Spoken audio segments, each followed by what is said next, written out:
Hi, my name is Earl Goldberg. I entered the military through ROTC, was stationed at Selma, Alabama for pilot training, then on to K.I. Sawyer in Michigan, the Upper Peninsula. Very interesting place to live. From there I traveled all over the world, especially Southeast Asia. I had 3 tours in Southeast Asia, refueling B-52s and a lot of fighters as they were conducting their missions. Their missions were mainly bombing in Laos, Vietnam, Cambodia. And what was your rank? Well, I started out as a second lieutenant. When I got out of the military, I was up to captain, which went pretty quick. Anticipating the honor flight, from what I had seen and read, it looked like a very interesting day tour. I was very excited to be going along on this. And it's always interesting to meet with a bunch of ex-military people. How did you find out about the program? Through the internet, I found out. And I knew someone who mentioned it to me. There were a couple people here in the building that had been on it years ago. They were telling me what a great deal it was. So you're all excited? Very excited, looking forward to it. It was a very exciting time of my life. I feel Evelyn deserves a lot more credit than me. She raised 2 kids without me being there, and did a pretty good job.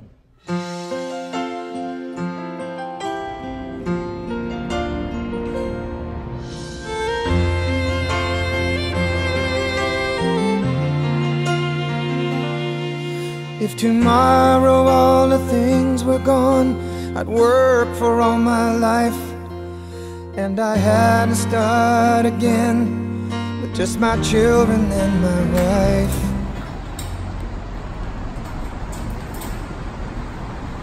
There we go.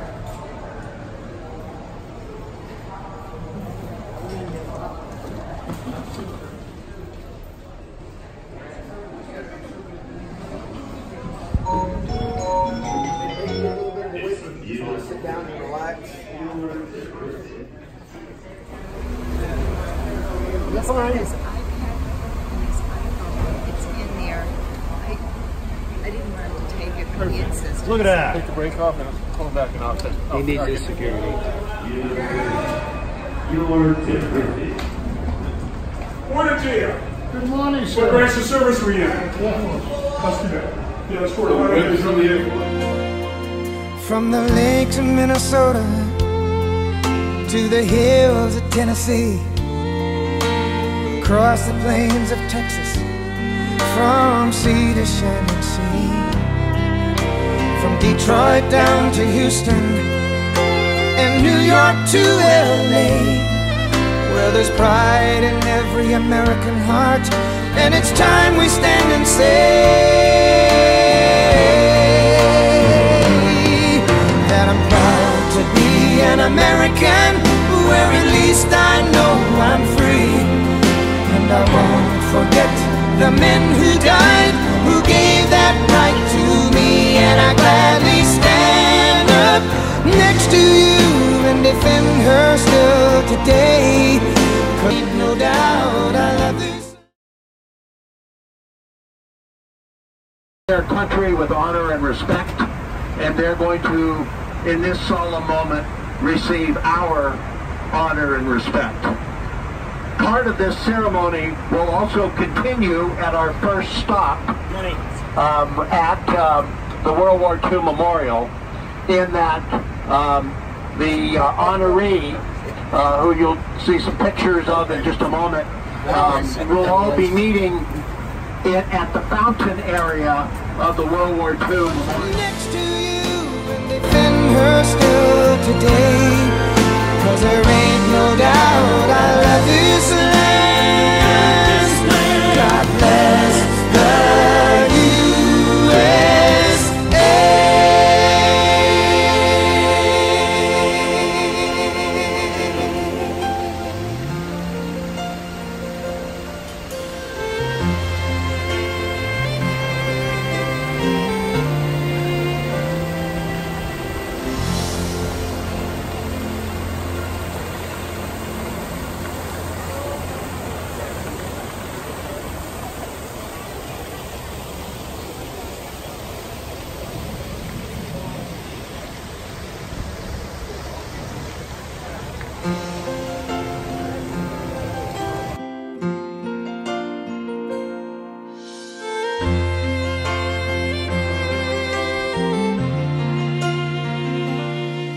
If tomorrow all the things were gone, I'd work for all my life, and I had to start again with just my children and my wife.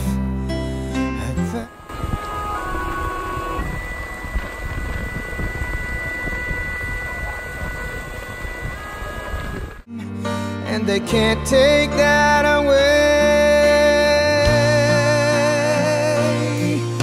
And I'm proud to be an American, where at least I know I'm free. And I won't forget the men who died, who gave that right to me. And I gladly stand up next to you and defend her still today. 'Cause there ain't no doubt I love this land. God bless the USA.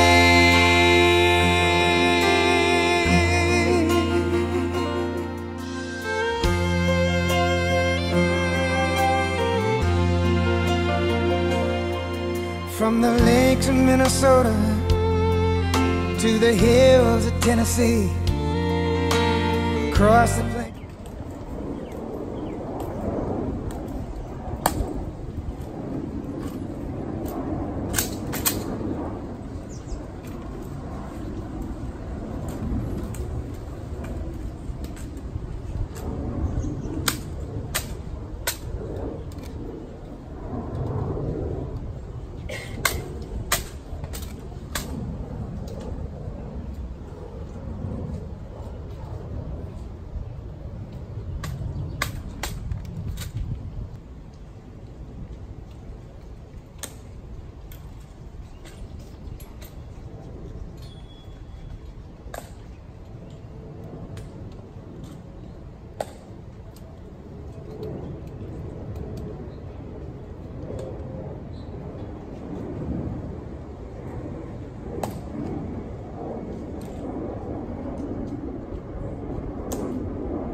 the shining sea. From Detroit down to Houston and New York to LA, where there's pride in every American heart, and it's time we stand and say that I'm proud to be an American, where at least I know I'm free. And I won't forget the men who died, who gave that right to me. And I gladly stand up next to you and defend her still today, 'cause there ain't no doubt I love this land. God bless the USA.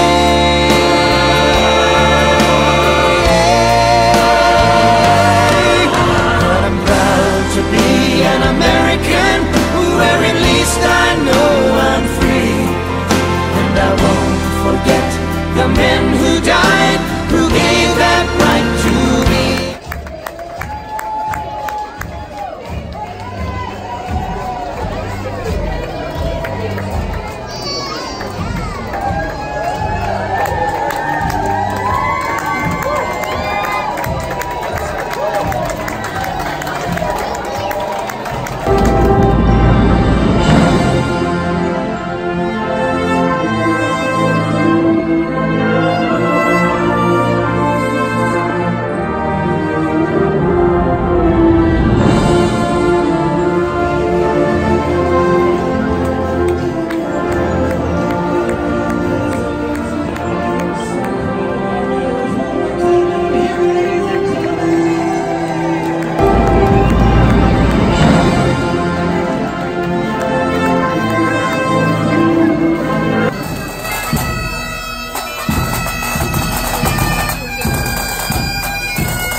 How was your honor flight and the day, and is it everything you thought it would be, or?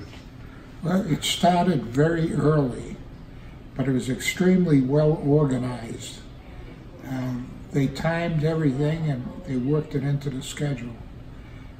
Starting out at, I think I was up at 4 o'clock in the morning, met at Fort Lauderdale Airport, had some coffee and Danish, and got on the airplane for the flight to BWI, Baltimore. It was an exciting day. I was anticipating the tour more than anything else, and we did a lot of touring. The best part of it was, to me, got to sit with Bob Dole and chat with him for 10 to 15 minutes. And I think that was at the World War II Memorial. Was it World War II? Well, at one of them. But he was an interesting person, 95 years old, and sharp as could be. We toured all of the sites, saw the changing of the guard with the front row seat. They did everything for us. We were treated like royalty. The buses, we had 4 buses traveling one after each other with sirens going to clear the traffic. Without the sirens, I think we'd probably still be there. There was so much traffic. Coming back on the airplane, they pulled a surprise on us. They gave us an envelope filled with mail. Mail call? Mail call from a lot of kids, parents, and it was it was interesting. It was sort of exciting to look through everything, because back in the 60s, they just didn't do any of this. What about the homecoming at the airport? The homecoming was something I will never in my life forget. My wife met the aircraft. She walked me off the aircraft and then took me in. Where I expected a few people, but they had over 1,000 people lined up to say hello, congratulate, and thank us. It's the first time, really, since 1965, that anyone has ever thanked me. It was just amazing to see all those people. Then to go through the line, everyone was shaking our hands, telling us, thanking us for the job we did. Unanticipated. I was crying like a baby. I become very emotional on something like that, and I certainly did. And I'm proud to be an American, where at least I know I'm free. And I won't forget the men who died, who gave that right to me. And I gladly stand up next to you and defend her still today. 'Cause there ain't no doubt I love this land. God bless the USA.